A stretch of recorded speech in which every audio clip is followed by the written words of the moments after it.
नमस्कार, सभी दर्शकों का बहुत बहुत स्वागत।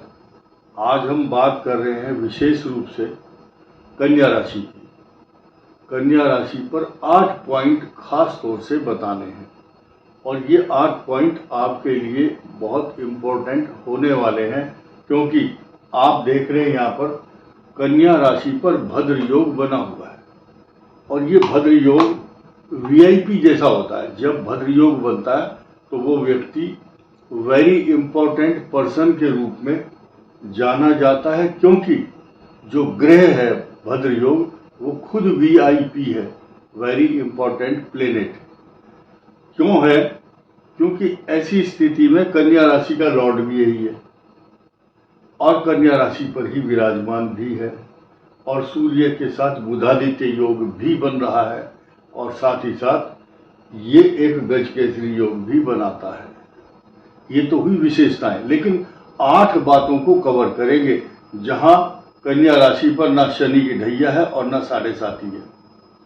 अब किसी की महादशा चल रही होगी तो वो अलग विषय है, लेकिन फिलहाल हम 8 बातों पर चर्चा करेंगे। सबसे पहले, बहुत लोगों के मन में जो राशियां देखता है उसके मन में कुछ सपने होते हैं। अब हमें कैसे पता चले कि उसका सपना क्या है या वो कौन सा प्रश्न इसमें से ढूंढना चाहता है? तो धीरे धीरे एक एक चीज को कवर करेंगे। जो मेन इंपॉर्टेंट चीजें लाइफ में जिनका सरोकार, जिनका संबंध हर व्यक्ति से, जैसे कि हर आदमी चाहता है लड़का हो चाहे लड़की के मेरा विवाह हो, अच्छी जगह हो, अच्छी नौकरी मिले और मेरे यहाँ संतान भी हो विवाह के बाद, और साथ ही साथ मेरी शिक्षा, और शिक्षा का संबंध है सीधा नौकरी से और नौकरी भी मिलनी चाहिए और कैरियर कैसा रहेगा। और इसके अलावा जब मनुष्य स्वस्थ है तो सब काम कर सकता है। इस स्वास्थ्य हेल्थ के बारे में, ये हेल्थ जो है ठीक रहेगी या नहीं, रोग का स्थान और शत्रुओं का, शत्रु, ऋण, रोग, रिपु और मामाओं का स्थान भी है ये। साथ ही साथ आप देखेंगे कुछ झगड़े और मुकदमे, जब संसार में रहता है आदमी तो उससे ईर्ष्या करने वाले, जलन रखने वाले बहुत सारे लोग होते हैं। तो ऐसी पोजीशन में जब ये कन्या राशि की पोजीशन ऐसी चल रही होगी तो आपको किन किन चीजों का सामना करना पड़ेगा और किन किन परिस्थितियों में आप उन पर विजय प्राप्त कर पाएंगे। पहली बात तो साफ साफ ये समझिए, जब ये बुधादित्य योग बनता है तो वो व्यक्ति प्रभावशाली होता है, अपने प्रभाव से कई सारे काम तो ऐसे निपटा देता चुटकियों में, क्योंकि इसके अंदर बुद्धिमत्ता, चातुर्यता और कार्य करने की क्षमता बढ़ जाती है।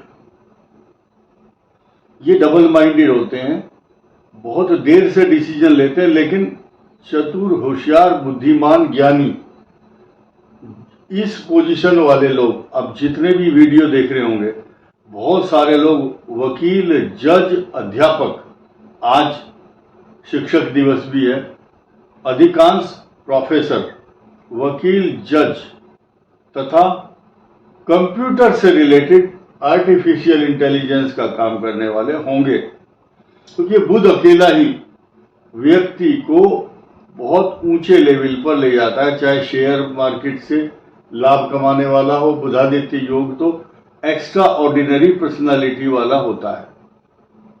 विवाह के योग इसी वर्ष बनेंगे और संतान का योग जिनका एक्सपेक्टेड है, संतान के योग बनने जा रहे हैं।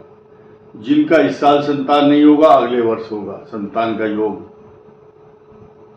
मैरिज लाइफ को जो डिस्टरबेंस पहुंचाने वाला ग्रह चल रहा है वो अब था हो जाएगा, क्योंकि ये पोजीशन बदलने वाली ठीक 13 सितंबर को। और ये वीडियो बनाने का जो खास मकसद है मैं 2 मिनट के बाद बताऊंगा, तब तक आप ये सुनिए कि 12th हाउस में केतु और शुक्र ये धनवान बनाने के लिए आते हैं और एक समस्या जो आपके सामने उत्पन्न कर रहा है वो ये मंगल और शनि। राहु क्या लाभ देगा और केतु क्या नुकसान देगा, इसको सुनना बहुत जरूरी है। आइए अब जानते हैं कि ये मंगल ग्रह आपके धन, कुटुंब और वाणी स्थान पर है। ये आपके मुख से कोई ऐसे शब्द निकलवाएगा जो झगड़े का कारण बनेगा, अथवा ये जो स्थिति है आपके पैसे पर किसी की निगाह है और वो निगाह आपके धन को हरण करना चाहती है। मुख के रोग, ENT प्रॉब्लम और दांतों के रोग उत्पन्न करता है मंगल।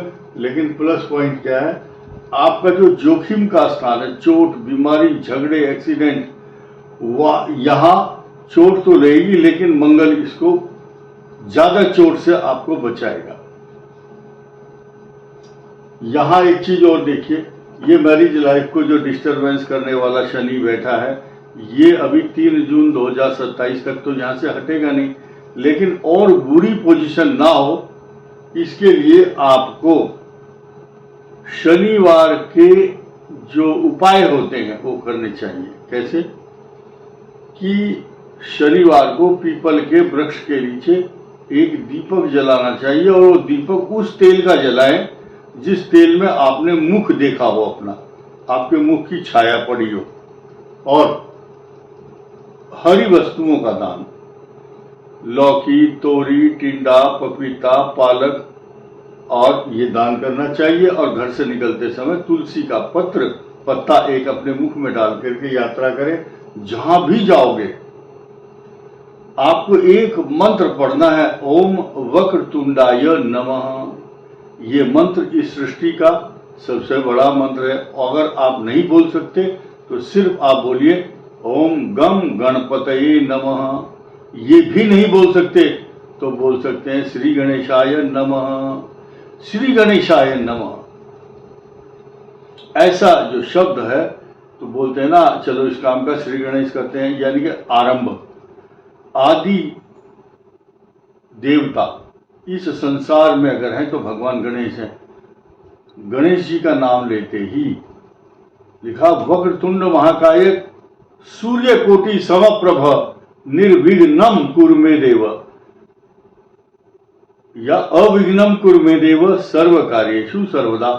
हर कार्य में हमेशा सफलता प्राप्त होती है। आपके काम टनाटन और चकाचक एकदम जल्दी अचानक बन जाएंगे। आपको सरप्राइज होगा, आपको पता भी नहीं चल पाएगा कि मैं तो अपेक्षा नहीं कर रहा था लेकिन काम बन गया है। इसमें श्रेय किसका?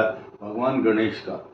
5 लड्डू गणेश चतुर्थी को, और खास तौर से वो गणेश चतुर्थी जो कृष्ण पक्ष में हो, 5 लड्डू। मोदक प्रिय मुद मंगल दाता, विद्या वारिधि बुद्धि विधाता। तो आपको ऐसा ज्ञान देंगे तो आपका काम बनेगा। और दूब घास अर्पण करना जरूरी है। ऐसा करने से आपके जो नुकसान वाला समय है उससे आप बचोगे। शेयर के काम में लाभ होगा। केतु आपको नुकसान पहुंचाने की कोशिश कर रहा है लेकिन बृहस्पति बचाएगा। राहु आपकी कमर में दर्द, हड्डी में दर्द तथा जॉइंट में प्रॉब्लम रहेगी। जिनकी बृहस्पति की दशा चल रही है उनको धन, जमीन, मकान, पैसा, सवारी, प्रॉपर्टी, जमीन, आपको रजिस्ट्री करानी पड़ेगी जमीन की। और शनि की महादशा में आपके हड्डियों के रोग, जॉइंट प्रॉब्लम, स्पॉन्डोलाइटिस और रीढ़ की हड्डी के दर्द होते हैं, घुटने के दर्द होते हैं। और अब गणेश जी की उपासना करते हुए लास्ट में प्रार्थना करूंगा, कन्या राशि वाले सब सुखी रहें। सर्वे भवन्तु सुखिनः, सर्वे सन्तु निरामया, सर्वे भद्राणि पश्यन्तु, मां कश्चित् दुख भाग भवेत्। इस वीडियो में इतना ही। धन्यवाद। नमस्कार।